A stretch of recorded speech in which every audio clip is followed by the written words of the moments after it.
Como os decía, en la clase anterior empezamos viendo lo que era el principio cosmológico y cómo podíamos aplicar el principio cosmológico, que no es otra cosa que el asumir que el universo, a base de pruebas empíricas, es homogéneo e isótropo, cómo eso lo aplicamos básicamente a través de los vectores de Killing, a través de isometrías, a la construcción de la métrica que nos va a dar, digamos, la aproximación más buena del universo que observamos. Y al hacer eso, y como digo, básicamente aplicando lo que era la homogeneidad y la isotropía, la homogeneidad, recordar, a nivel matemático, en un espacio geométrico es básicamente que dicho espacio se mantiene invariante bajo traslaciones y la isotropía se mantiene invariante bajo rotaciones. Y mediante esas dos propiedades a lo que llegábamos era a la conocida como métrica Freeman-Lemaitre-Robinson-Walker, que básicamente nos determina un universo en el cual hay homogeneidad e isotropía en la parte espacial, no la hay en la temporal, evidentemente, porque a medida que vamos, que el tiempo cósmico va avanzando, la expansión va cambiando el universo. Y esa expansión, que es ¿cómo viene determinada dentro de la métrica? Pues por esta función que teníamos aquí, que es el factor de escala, es decir, ADT. ADT es la función que nos va a determinar de forma exacta cómo se produce esa expansión. Y como veremos hoy, una vez ya tenemos nuestra métrica Freeman-Lemaitre-Robinson-Walker y una vez tenemos el contenido del universo correspondiente, las ecuaciones de Einstein son las que nos van a dar la dinámica de esta función, del factor de escala. Bien, habíamos visto que además la homogeneidad y la isotropía espaciales no nos determinaban la geometría espacial de forma unívoca, sino que hay tres tipos de geometrías que son isótropas y homogéneas. Habíamos visto que una de ellas es lo que se conoce como el universo abierto, que veremos por qué se llama abierto, que básicamente nos da a nivel topológico una geometría hiperbólica. El universo euclidio, que es aquel en el que básicamente las distancias, pues quitando evidentemente el factor de escala, las distancias se van a medir por líneas rectas en cada momento, en cada instante de la evolución del universo. Es decir, lo que vamos a tener es un universo plano y que además el cual, como ya os mencioné anteriormente, es el más indicado por las observaciones del CMB, las observaciones del Fondo Cósmico de Radiación de Microondas, las diferentes anisotropías que se ven en él, es decir, las diferencias de temperatura de unos puntos a otros, nos determinan, de hecho, que el universo tiene que ser o parece ser plano, ya que dichas anisotropías son muy, muy sensibles. Esto lo podéis buscar en internet o ya os lo pondré yo. Las anisotropías, bueno, se pueden caracterizar por una función de potencias o un power spectrum. Y básicamente los picos de ese power spectrum son muy sensibles al parámetro de la curvatura. Y por eso creemos, o al menos las observaciones es lo que nos indican, que el universo es plano. Y luego teníamos el tercer caso, que era un universo cerrado o de topología esférica. Los tres cumplen las propiedades que sabíamos de homogeneidad e isotropía. Bien, aquí nos quedamos y una vez ya, digamos, hemos construido la métrica del espacio-tiempo que aproximadamente nos describe de forma fehaciente el universo, o el universo observable, mejor dicho, ahora lo que tenemos que determinar son las ecuaciones que rigen dicha métrica o en otras palabras, la función del factor de escala, que es, como digo, la que determina cómo va a ser la expansión.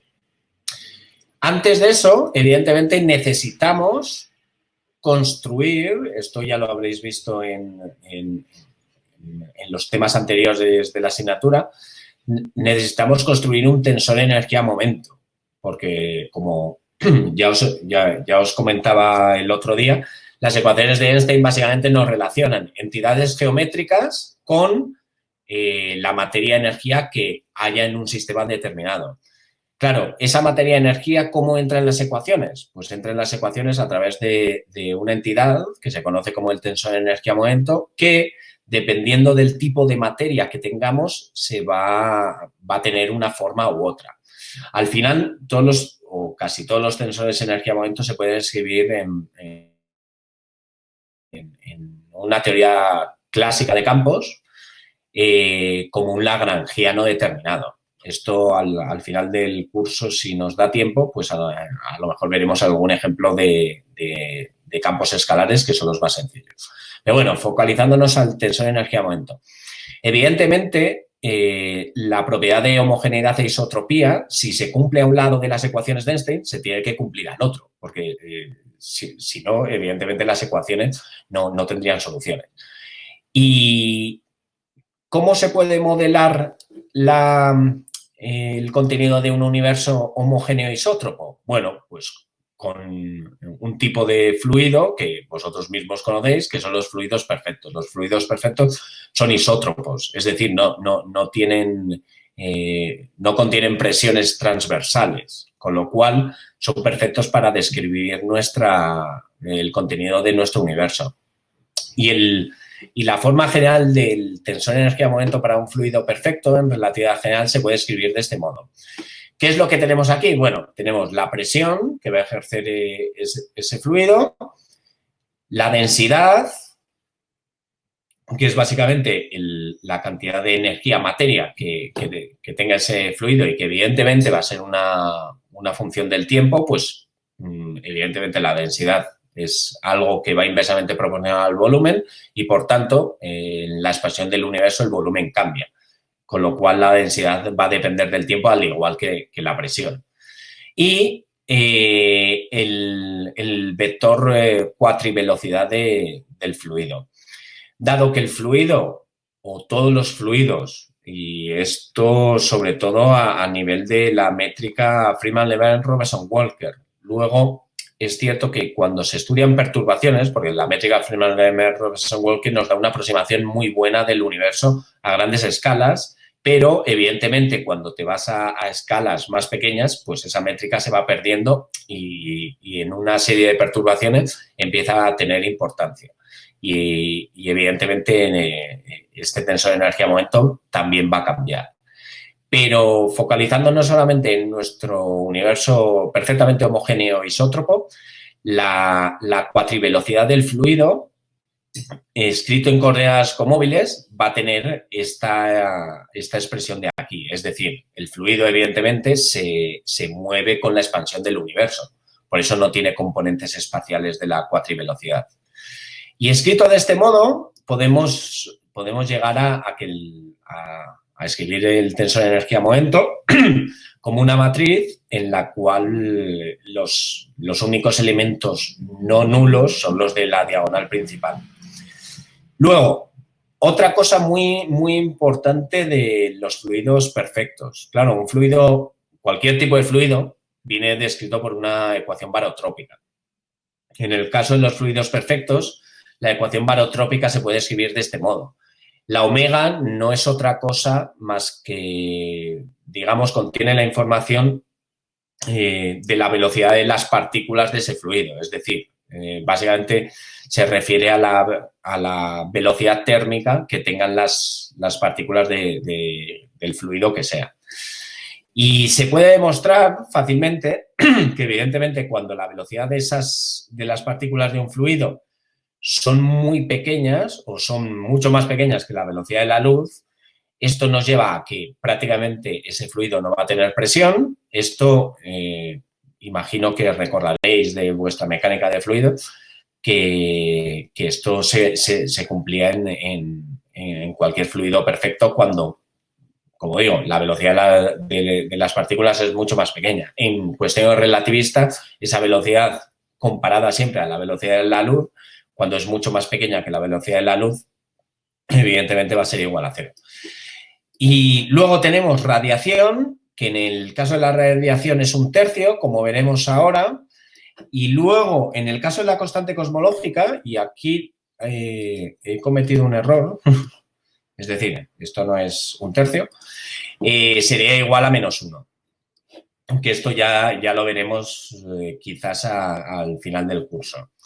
Bien, siguiendo con nuestro fluido, claro, el tensor de energía-momento ha de conservarse. Al fin y al cabo, es una de las propiedades de la propia relatividad general. ¿Y qué significa la conservación del tensor de energía-momento? Bueno, pues básicamente que su derivada covariante tiene que ser igual a 0.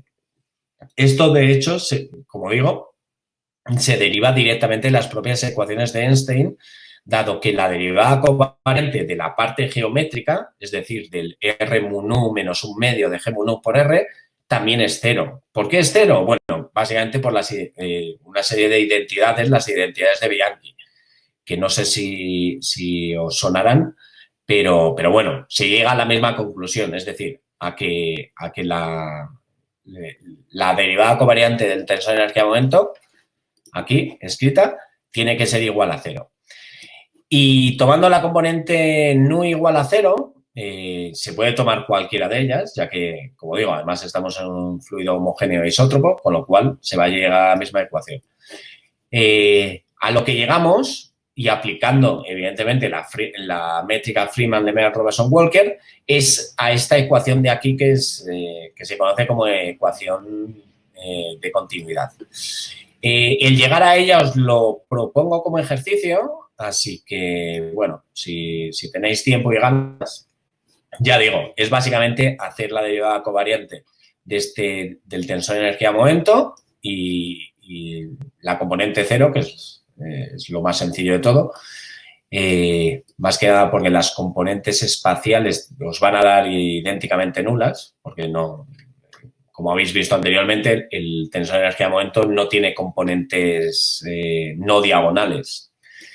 Y llegaréis a esta ecuación de aquí, a la ecuación de continuidad. Cuya solución, cuando tenemos un fluido perfecto con una ecuación de estado constante, es decir, lo que teníamos anteriormente, aquí, cuando tenemos que la ecuación de estado de dicho fluido perfecto se puede escribir de este modo con W constante, a lo que llegamos es que la solución para la densidad de cualquier fluido con dicha ecuación de estado viene determinada de este modo en función del factor de escala. Es decir, y como era de esperar, evidentemente, pues salvo fluidos muy particulares, como por ejemplo la constante cosmológica nos daría una densidad constante. Pero en general cualquier fluido, su densidad va a ir inversamente proporcional, evidentemente, al factor de escala. ¿Cómo va a decaer? Pues eso depende, como digo, de la ecuación de estado y eso es muy importante luego de cara a estudiar, como veremos, la dinámica de la expansión del espacio-tiempo, puesto que habrá componentes como la radiación que decaigan más rápido y por eso hoy en día no son importantes porque su densidad ha decaído mucho más rápido, mientras que la de la materia decae más lentamente.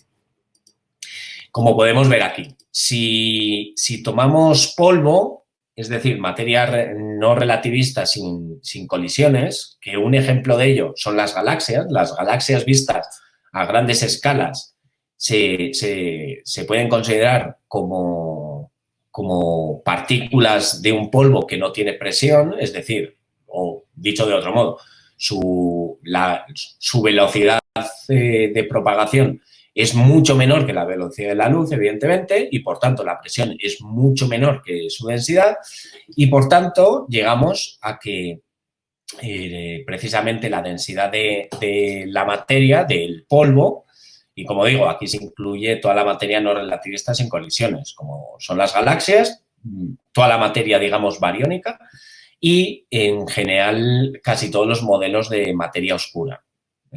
Hay algunos modelos que no, pero la mayor parte de ellos y los que más aceptados hoy en día, que se engloban bajo el nombre de Cold Dark Matter, es decir, materia oscura fría, se pueden considerar también fluidos no relativistas y por tanto entran dentro de esta categoría.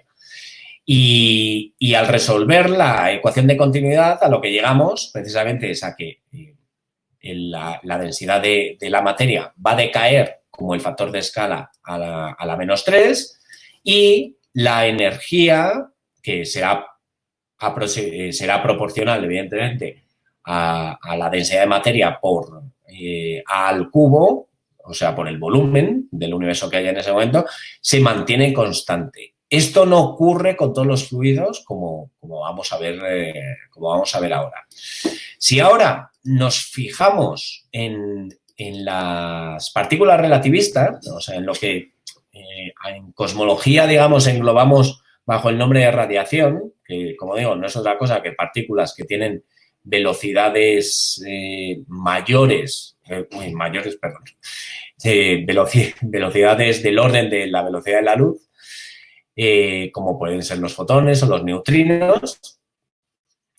Si tomamos el tensor de energía-momento de la radiación electromagnética, que básicamente es este de aquí, que lo conoceréis de haberlo estudiado en electrodinámica, y lo igualamos al tensor de energía-momento de un fluido perfecto, pues lo que encontramos básicamente es que la radiación electromagnética, pero también los neutrinos u otras partículas con velocidades, ya digo, del orden de la velocidad de la luz, las podemos describir como un fluido perfecto con una ecuación de estado que va a ser igual a 1/3.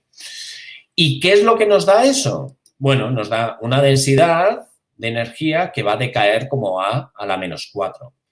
El hecho de que decaiga como a la -4, esto ya nos está diciendo, como os comentaba anteriormente, en comparación con otros fluidos como el de la materia no relativista, que la materia relativista va a decaer mucho más rápido, algo más rápido que la materia no relativista. Y como digo, esto es importante porque al final los parámetros cosmológicos que vamos a intentar llegar a definir hoy nos dan, digamos, y dichos parámetros que básicamente nos determinan la cantidad de diferentes especies que tenemos en nuestro universo, básicamente son la conexión con las observaciones. Y, por tanto, el hecho de que un tipo de fluido decaiga más rápido que otro, esto va a influir de forma muy importante en las ecuaciones. ¿Cuál es la otra conclusión bastante importante que sacamos aquí? Bueno, básicamente que la energía de los fotones, o ya digo, de las partículas relativistas que contenga el universo, no es constante, puesto que evidentemente el volumen, como decía anteriormente, pues será algo proporcional al factor de escala al cubo. Eso multiplicado por la densidad nos da que la energía va decayendo como 1/A. Es decir, la energía de las partículas relativistas no se conserva. ¿Y por qué? Bueno, eso lo veremos, espero que lleguemos hoy, porque aunque pueda parecer una contradicción y aunque evidentemente vosotros tenéis en la cabeza el hecho de que la conservación de la energía es un principio fundamental en física, y lo es, aquí parece que a lo mejor no se cumple, ¿no? En el sentido de la materia, el polvo, sí se conserva, pero la materia relativista no. Esto ya digo, cuando al final de hoy, espero que lleguemos, veamos el movimiento geodésico en un espacio-tiempo Friedmann-Lemaitre-Robertson-Walker, veremos que realmente esa energía no es que se pierda. La pierden los fotones, pero la gana la propia expansión del universo. Bien, bueno, ya podemos entonces, una vez, ya digo, tenemos nuestra métrica construida, la métrica Friedmann-Robertson-Walker, y basada en una serie de simetrías que tienen su reflejo en las observaciones que realizamos. tenemos bien descrito y bien definido el tensor energía-momento de aquellas componentes que van a poblar nuestro universo. Bueno, ya es simplemente coger las ecuaciones de Einstein y sacar la dinámica que nos va a regir, nos va a gobernar nos va a gobernar la expansión del universo. Bien, entonces, ¿cómo sacamos las ecuaciones de campo? Y aquí es importante porque, bueno, he visto que Mariano suele mantener la velocidad de la luz, es decir, la constante c, en las ecuaciones. Yo habitualmente la pongo como c igual a 1, porque, bueno, así las ecuaciones quedan, digamos, más simplificadas, pero bueno, la diferencia es simplemente un factor que vendría en la parte derecha de las ecuaciones de Einstein.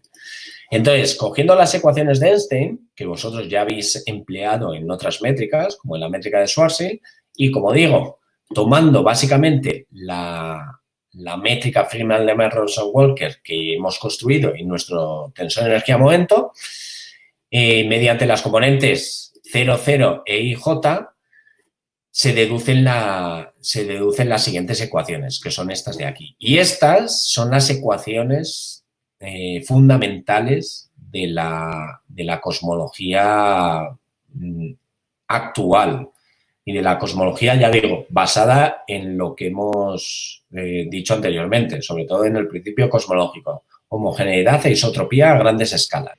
Entonces, como os decía, una vez ya tenemos nuestra métrica Freeman-Lemaitre-Robinson-Walker, y tenemos básicamente modelado el contenido de materia y energía a través del tensor de energía-momento, utilizamos las ecuaciones de Einstein, estas de aquí, que ya las conocéis bien y que espero que ya las tengáis en la mente y estéis bien familiarizados con ellas, y mediante las componentes 0, 0 e IJ de estas ecuaciones obtenemos las ecuaciones para la métrica Freeman-Lemaitre-Robinson-Walker.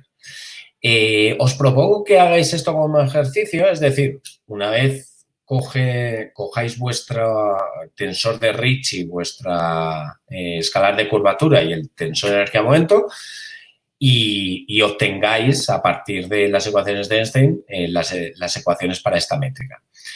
Como digo, una vez tenemos determinado el contenido de materia, energía del universo, es decir, de las especies que lo pueblan, y la ecuación de estado correspondiente, podemos resolver estas ecuaciones que lo que nos dará no es otra cosa más que el factor de escala, aunque luego veremos que realmente lo que nos importa no es tanto el factor de escala, sino cómo cambia este. Nosotros no medimos directamente con las observaciones el factor de escala, es decir, no medimos lo que vale a un tiempo determinado, sino que lo que medimos son los cambios en el factor de escala. Por tanto, realmente lo que nos va a interesar son esta serie de fracciones de aquí.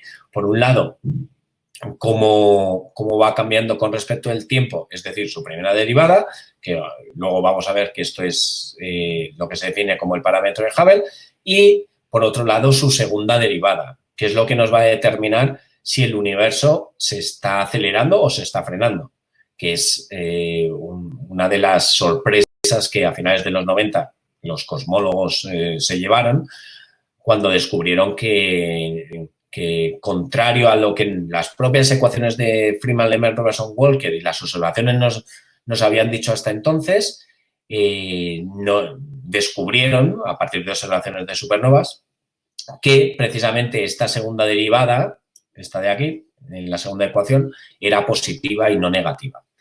Bien, ¿cómo podemos entender esto para que os hagáis una idea? Bueno, lo que podemos recurrir es a la mecánica newtoniana, que vosotros conocéis mucho mejor.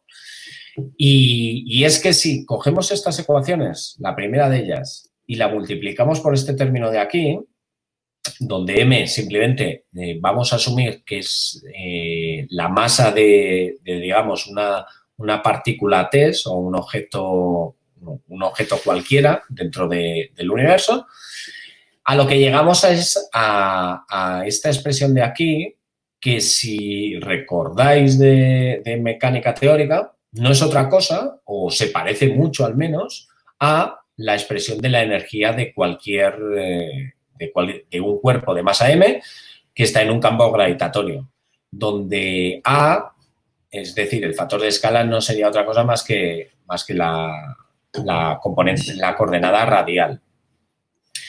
Por tanto, y siguiendo esta analogía, si vosotros recordáis de la mecánica newtoniana, de la gravitación newtoniana, cuando un objeto está en un campo gravitatorio, es decir, está básicamente sujeto a la ley de la gravitación universal de Newton, dependiendo de cómo sea su energía, su órbita va a ser de un modo u otro. Es decir, pues vamos a tener órbitas cerradas u órbitas abiertas. Esto llevado a lo que es el universo y aplicando, ya digo, la propia mecánica newtoniana, podemos hablar de velocidades de escape. Es decir, si ese cuerpo de masa m tiene una energía positiva, es decir, básicamente tiene la curvatura, que es, digamos, la que te está determinando en esta analogía con la mecánica newtoniana, la energía de ese cuerpo es negativa, es decir, el universo es abierto. Eso quiere decir que esa partícula escapará o, en términos de la expansión del universo, que básicamente el universo se expandirá para siempre. Mientras que si la energía es negativa, y esto, ya digo, pensando en sistemas gravitacionales newtonianos, básicamente lo que nos decía en un sistema gravitacional es que de dos cuerpos es que con la energía negativa es que dicho cuerpo iba a estar ligado, iba a describir órbitas cerradas. Aquí, aplicado a la expansión del universo, lo que nos diría es que el universo va a colapsar, es decir, esa partícula T que hemos asumido en esta analogía y que tiene masa m, evidentemente no podrá escapar. Es decir, su velocidad de escape no será lo suficientemente grande como para evitar que el universo colapse de nuevo. Y por último, tenemos el caso en el que la energía de esa, ya digo, esto es simplemente una analogía para que lo entendáis. No es que realmente el universo se comporte de este modo, pero es una analogía buena, ya que vosotros pues conocéis mejor la mecánica newtoniana, obviamente, que la lleváis estudiando toda la carrera, que la propia relatividad general.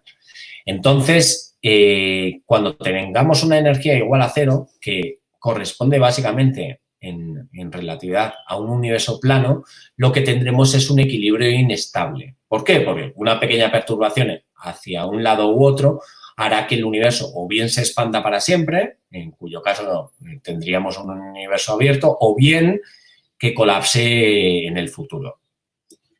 Bien, y una vez digamos, ya tenemos nuestro marco de actuación, es decir, las ecuaciones que básicamente nos van a regir la dinámica del universo.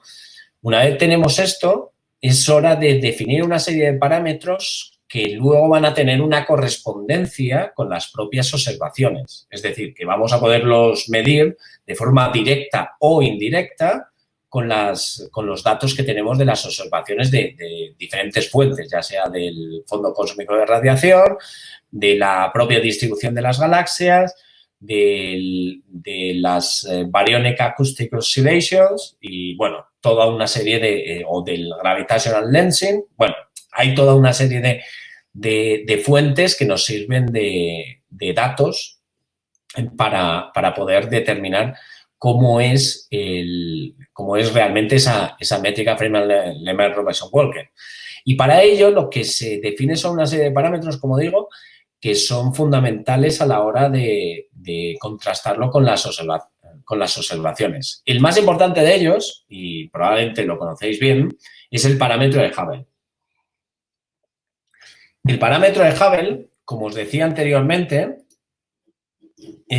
básicamente lo que nos determina es cómo cambia la expansión del universo. Es decir, y como os mencionaba justo cuando justo cuando se ha bloqueado el ordenador y que no sé si lo habéis escuchado. Nosotros no medimos el valor del factor de escala, no medimos el valor de ADT a un tiempo determinado, sino que lo que medimos son los cambios en este. Por tanto, y es lo que nos va a determinar y lo que va a influir en las predicciones teóricas de nuestro modelo Freeman-Lerner-Robinson-Walker, no va a ser tanto la función ADT como la variación de esta. Por eso se define el parámetro de Hubble, que lo que caracteriza, que es este de aquí, que lo que caracteriza es el ritmo de expansión del universo y cuyo valor actual viene dado como, bueno, en función de un parámetro h, que varía dependiendo de la fuente de las observaciones, pero lo importante es el tipo de unidades que se utilizan para definirlo, que son kilómetros partido segundo por megaparsec. Un parsec, os lo he escrito aquí para aquellos que quizás no tienen la correspondencia en la cabeza, es una unidad de longitud que se utiliza en cosmología porque evidentemente utilizar metros o incluso años luz cuando estamos hablando de grandes escalas no es muy práctico. Y por tanto se define el parsec, que es básicamente 3,26 años luz. O el megaparsec, que es lo mismo, pero multiplicado por 10 a la 6. Bien, como digo, el parámetro de Hubble, evidentemente, va cambiando con el tiempo, pero el que realmente nos interesa, porque el cambio del parámetro de Hubble a lo largo del tiempo, como vamos a ver, se puede caracterizar por el cambio en el contenido del universo. Con lo cual, el que nos interesa realmente es cuál es el parámetro de Hubble medido hoy en día. Lo que también nos interesaría, pero todavía no se ha llegado a medir con precisión, es la derivada la derivada del parámetro de Hubble, que no es otra cosa que la segunda derivada del factor de escala, que es lo que nos determina la expansión acelerada del universo o desacelerada. Bien, como digo, normalmente se escribe en función de este parámetro adimensional h, puesto que las mediciones de diferentes fuentes, como pongo aquí algunas, nos dan una tensión bastante importante en este parámetro fundamental. Como podéis ver, a partir de supernovas, el valor es 0,73 con un error muy pequeño, mientras que usando los datos de Planck, los últimos datos del Fondo Cósmico de Radiación, del CMB, ese valor es bastante más pequeño y, de hecho, no está ni siquiera dentro del rango de 1 sigma que nos determinan las supernovas y viceversa. El valor determinado por las supernovas ni siquiera está dentro de la región 1 sigma del cual determinado por el Fondo Cósmico de Radiación. ¿Qué quiere decir tensión? Tensión quiere decir, pues, precisamente lo que estaba diciendo ahora mismo. Nosotros, no solo en cosmología, en cualquier teoría y en cualquier experimento, tú lo que tienes, bueno, digamos, es una teoría que crees que se aproxima bastante bien a la realidad, ¿no? Y lo que mides es una serie de parámetros de esa teoría. Es decir, pues si, por ejemplo, digamos, tenemos una relación lineal entre dos magnitudes físicas y tenemos muchos puntitos, pues los parámetros que tienes que determinar ahí son la pendiente de la recta y el término independiente. A la hora de ajustar todos esos puntitos, y esto me imagino, ya digo, que lo habréis hecho en prácticas de laboratorio al menos, tú lo que obtienes es una distribución estadística del valor de ese parámetro. En el caso de digamos, el ajuste de una relación lineal, es decir, de una recta, a ver, que no se ponen de acuerdo en cuál es realmente el valor de h. Sí, eso es. Bueno, más que no se ponen de acuerdo, es que, digamos, como digo, Tú a la hora de ajustar puntos, lo que obtienes no es un valor exacto del parámetro, sino que lo que haces es estadística con todos los puntos experimentales que tienen.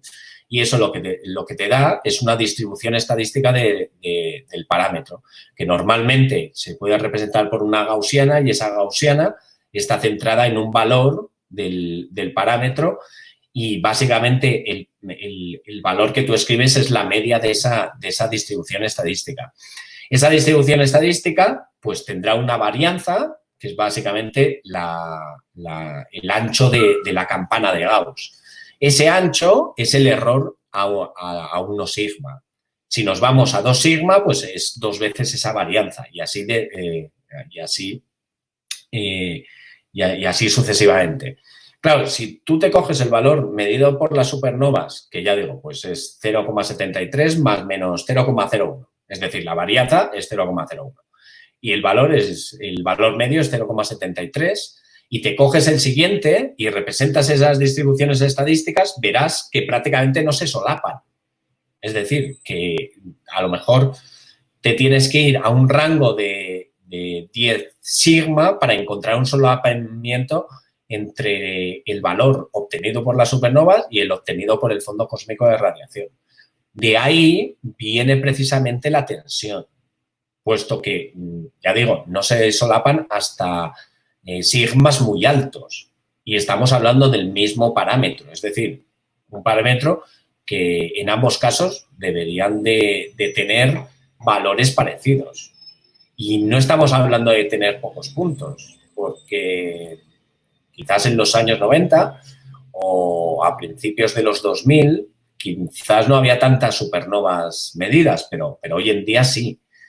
Y el fondo cósmico de radiación, con los últimos datos de Planck, se ha llegado a un nivel de precisión que nunca se había llegado antes.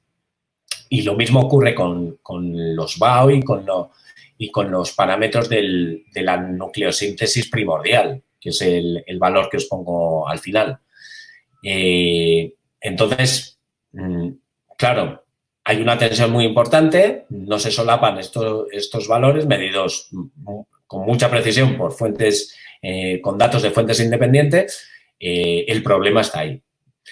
Bien, sigamos.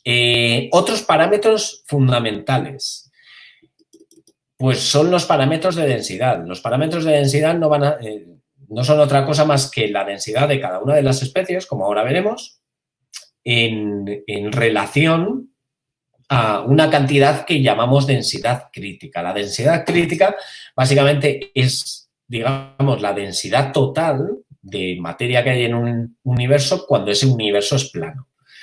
Y si tomamos los valores de hoy en día, lo que tenemos es que la densidad crítica de nuestro universo es básicamente, bueno, viene en función, evidentemente, del parámetro de Hubble medido hoy, y, por tanto, bueno, pues tendrá un error y una tensión dependiendo de la fuente, como acabamos de ver, pero que aproximadamente, y para que os hagáis una idea de cuál es la densidad crítica, viene determinada por estos valores numéricos, es decir, es algo muy, muy, muy pequeño. Como podéis ver, unos 11,3 protones por metro cuadrado. ¿La densidad crítica variaría con el tiempo debido a la variación del parámetro de Hubble? Sí, la densidad crítica varía. La densidad crítica normalmente se escribe en referencia al valor del parámetro de Hubble hoy, pero evidentemente la densidad crítica hoy no es la misma que cuando el fondo cósmico de radiación se emitió, puesto que depende del parámetro de Hubble y evidentemente es una densidad.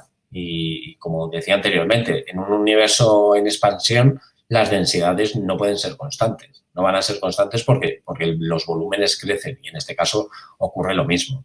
Pero el parámetro de densidad se define básicamente para determinar la geometría espacial del espacio. Es decir, ¿por qué? Porque si la suma de todas las densidades de todas las especies que tenemos en el universo, como vamos a ver ahora, es mayor que esa densidad crítica, evidentemente el universo el universo va a ser en este caso abierto, y mientras que al revés sería cerrado, como vamos a ver ahora. Bueno, al estar multiplicando por h al cuadrado podemos entender que la densidad es de 5 protones por metro cuadrado, metro cúbico.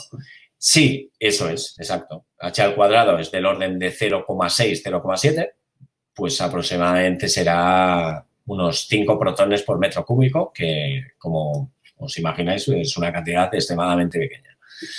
Bien, como digo, la densidad crítica se define para hacer una comparativa de las densidades de todas las especies que tenemos en el universo y en el caso de que el universo fuera plano. Es decir, básicamente los parámetros de densidad lo que nos definen es la relación entre la densidad, ya sea de materia, radiación, energía oscura, materia oscura, lo que sea, en relación con esta densidad crítica. Y, por tanto, si nos vamos a los parámetros de densidad medidos hoy, lo que tenemos es básicamente estos valores de aquí que, bueno, me imagino que los conoceréis. Que básicamente la materia no relativista representa casi un tercio del contenido del universo, dentro de lo cual estoy incluyendo lo que es la materia bariónica, que además sería mucho más pequeña, que sería prácticamente un 3%. La radiación, hoy en día, ya digo, estos son valores medidos hoy. La radiación medida hoy es muy, muy, muy pequeña, de ahí la importancia que os decía que tiene el hecho de que cada una de las especies que contiene el universo es una función diferente del factor de escala y, por tanto, del tiempo, y, por tanto, va a decrecer de una manera diferente. La radiación, dentro de las especies que pueblan el universo, es la componente que más rápido decae, porque va como hemos visto antes, como a la -4. Y, por tanto, la cantidad que tenemos hoy, o dicho de otro modo, el parámetro de densidad de radiación es muy, muy pequeño, como podéis ver ahí, es decir, unos 10 elevado a -5. Mientras que el de la energía oscura, como ya digo, me imagino que habréis escuchado, leído, es de prácticamente bueno, esto depende también, ya digo, de las fuentes que se utilicen, porque evidentemente las fuentes te dan valores diferentes, en este caso también, pero bueno, el parámetro de energía oscura está en torno a 0,7, lo que viene a ser el 70% de la cantidad del universo. Si utilizamos la ecuación de Friedman, y esto es muy importante porque la ecuación de Friedman al final se puede escribir en función de estos parámetros de densidad. Si utilizamos la ecuación de Friedman, a lo que llegamos es que dicha ecuación se puede escribir como básicamente la suma de todos los parámetros de densidad. Este omega total que ahí tengo escrito es básicamente la suma de todos ellos. Cuando dices hoy, aquí intervalo temporal, hoy es hoy, medido en la Tierra, es decir, 13.800 millones de años después del Big Bang. Bien. Si utilizamos la ecuación de Friedman y básicamente utilizamos las definiciones de los parámetros de densidad, esta se puede escribir de este modo. Es decir, básicamente como la suma de todos esos parámetros de densidad menos 1 igual a la curvatura. Por eso decía, como os comentaba anteriormente, que la densidad crítica se define precisamente para ver cómo es la curvatura espacial del universo. Es decir, si la densidad total, y con total, ya como digo, me refiero a la suma de las densidades de todas las especies que pueblen el universo, es decir, pues radiación, materia, energía oscura, todo. Es menor que esa densidad crítica por la ecuación de Friedman, como veis aquí. Básicamente, esto en la parte izquierda de la ecuación nos va a quedar algo negativo, algo menor que 0. Y, por tanto, la curvatura del espacio tendrá que ser, será negativa, lo cual significa básicamente que será igual a un universo abierto. Bien, aquí debería de ser un 0. Dejadme que lo corrija. Vamos a poner, aunque sea encima.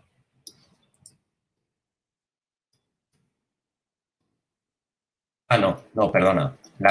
No, nada, no he dicho nada. Es que pensaba que lo había escrito de otro modo, como omega menos 1. Nada, no he dicho nada. Bueno, lo dicho.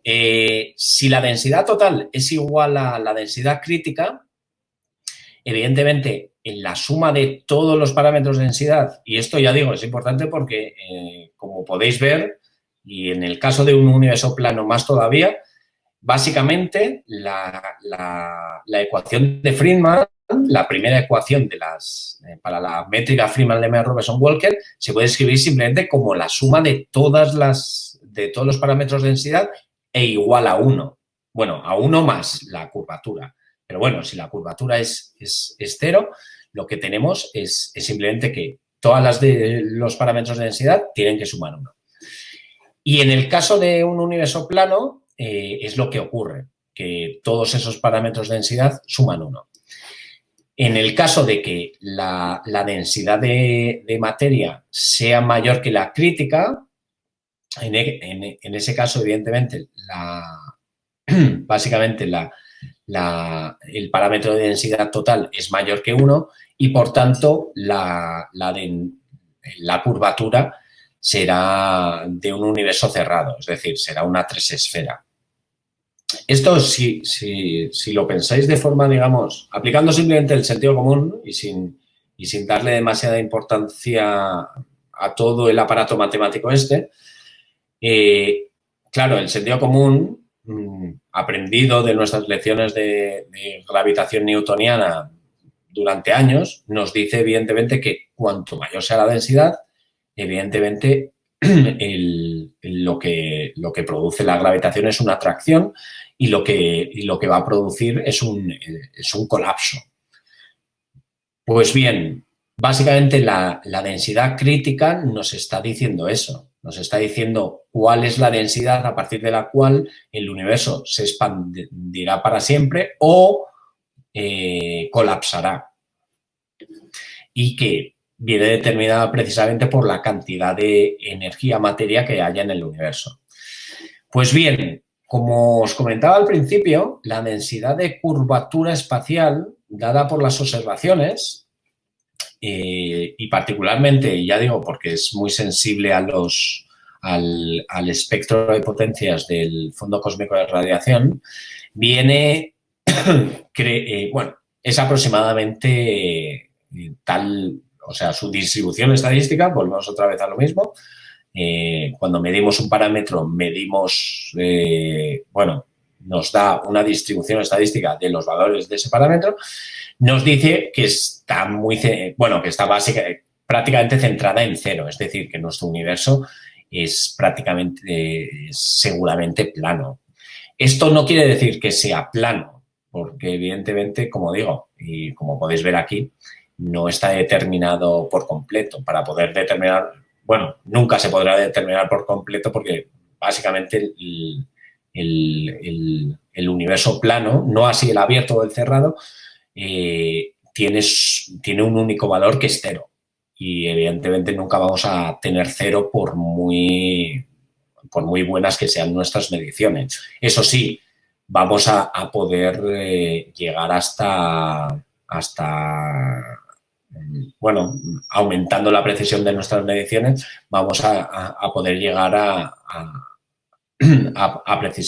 vamos a poder llegar a tener una constancia de la curvatura mucho más precisa, que no es otra cosa que, bueno, aumentar los ceros en el error, básicamente, y esto centrarlo más en 0.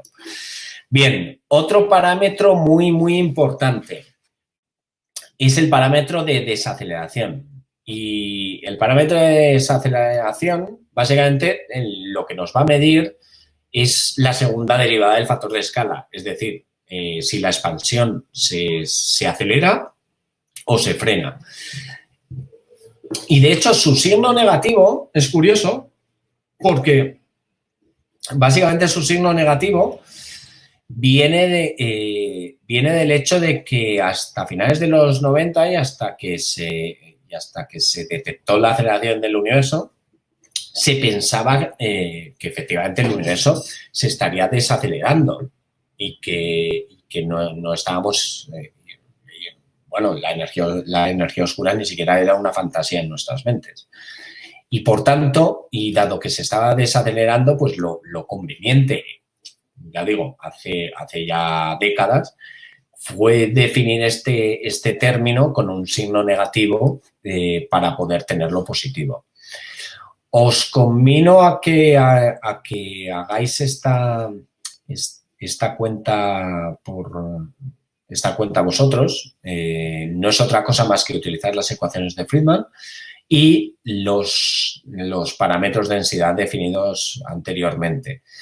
Y a lo que llegamos es que básicamente el parámetro de aceleración va a depender de dos cosas. De, uno, la ecuación de estado de los fluidos que haya dentro del universo y la cantidad que haya de cada uno de estos. Y esto es fundamental, como ya veremos. Bueno, os lo dejo como ejercicio.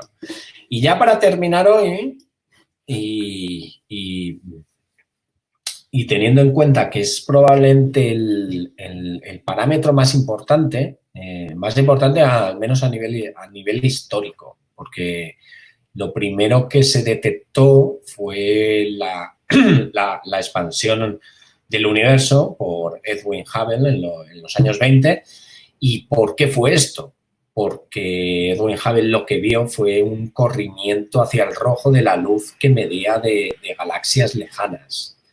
Y este corrimiento al rojo es lo que se conoce como el parámetro de redshift y que tiene una correspondencia directa con el modelo de Freeman-Lemaitre-Robertson-Walker, con el modelo de expansión del universo relativista.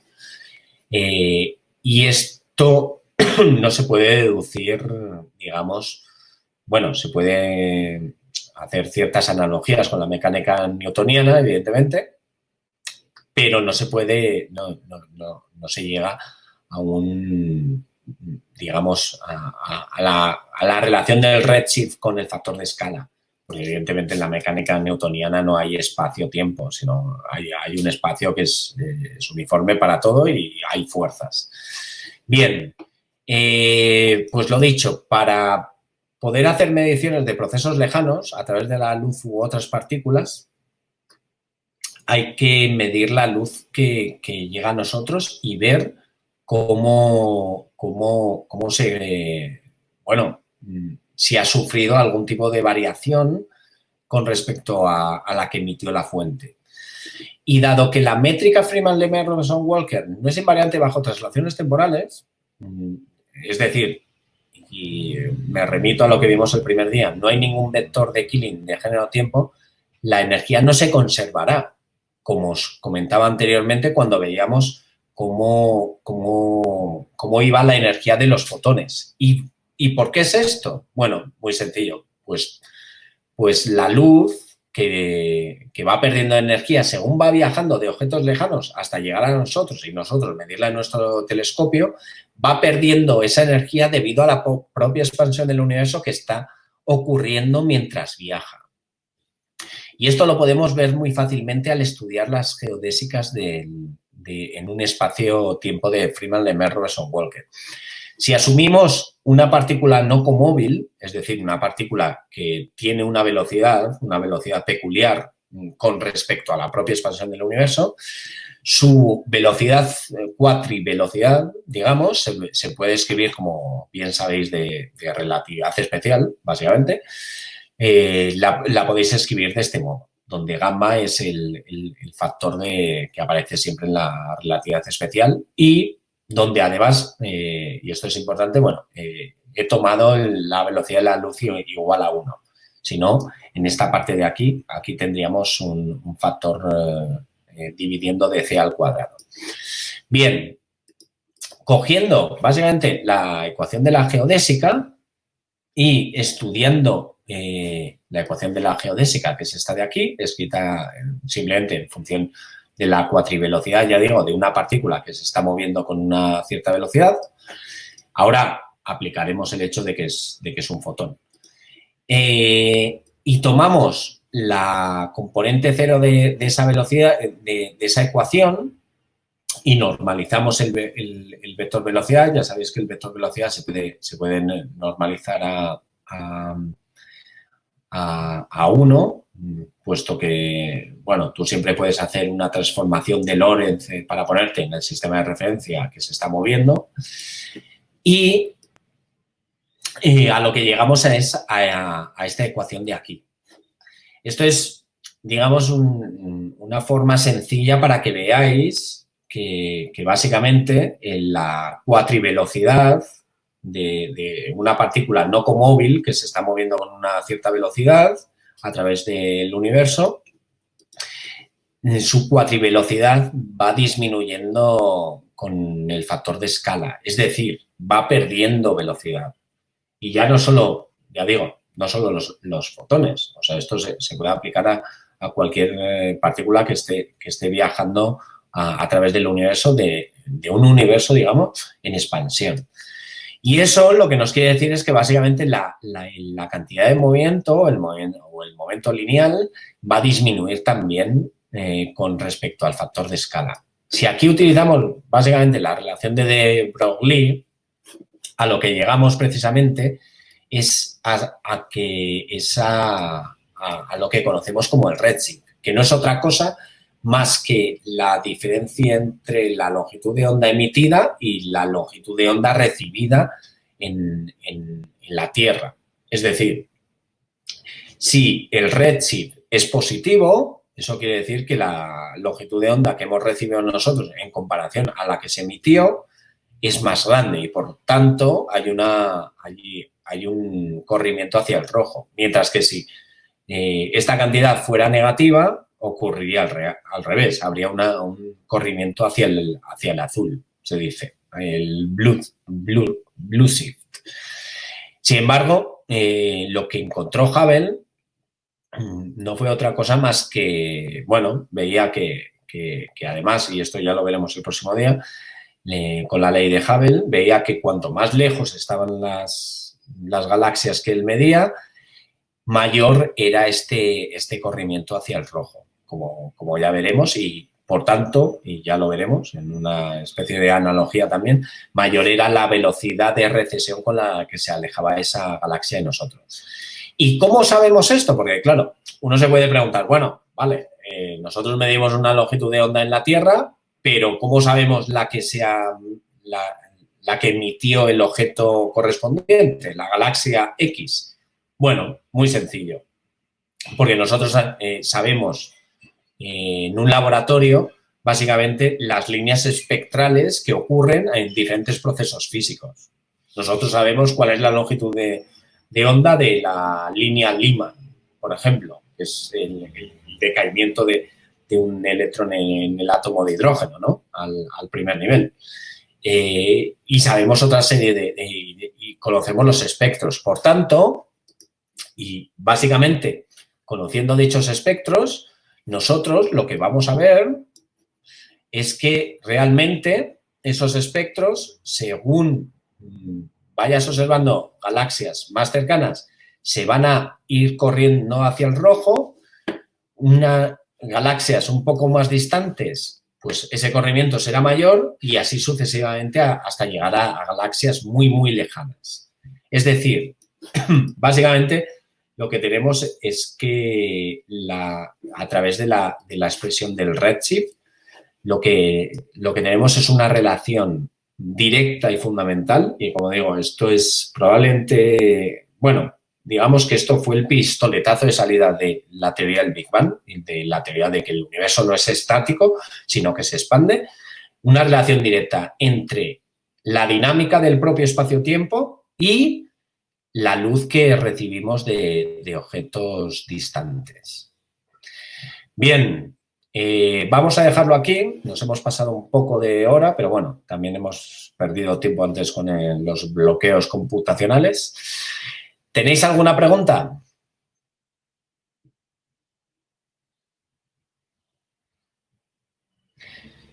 Si no, como digo, esta tarde a las 5 me conectaré a esta misma sala y si tenéis preguntas, pues ya digo, que quizás requieran más tiempo, pues os podéis conectar a esa hora.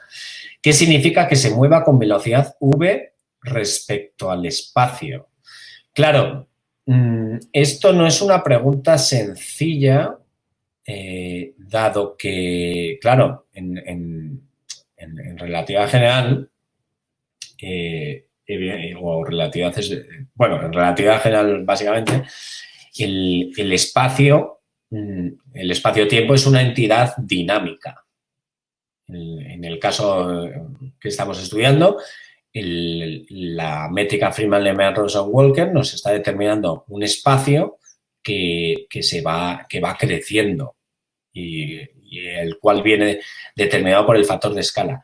¿Qué significa que se mueva con velocidad respecto a ese espacio? Bueno, básicamente que tiene una velocidad peculiar. Es decir, si tomáramos un objeto que no tiene ninguna velocidad peculiar y expresamos su velocidad en coordenadas comóviles, es decir, en el propio sistema de referencia del espacio-tiempo Freeman-Lehmann-Robertson-Walker, la velocidad espacial de ese objeto sería nula. No tendría una velocidad peculiar.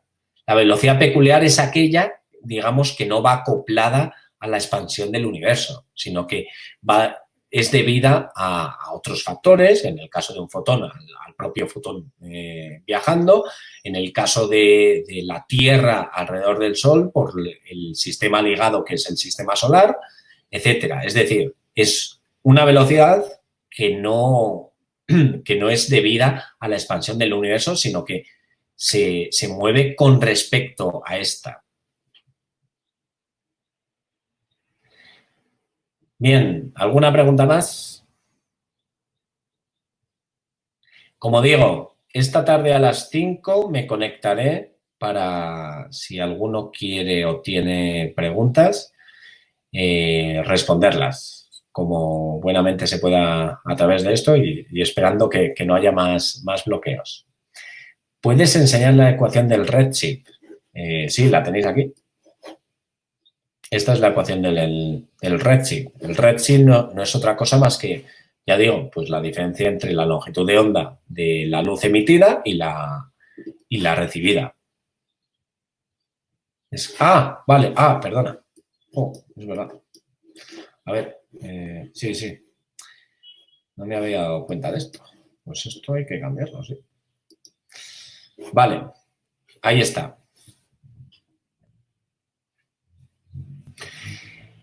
Como digo, básicamente el redshift lo que establece es la diferencia de longitudes de onda entre aquella emitida por la fuente y la medida en el detector. Y esto viene directamente relacionado con cómo ha cambiado el universo desde que se emitió hasta que se recibió. Es decir, con el valor del factor de escala entonces y ahora. Si el universo estuviera contrayéndose, ese redshift no sería redshift, sino blueshift. Es decir, sería negativo.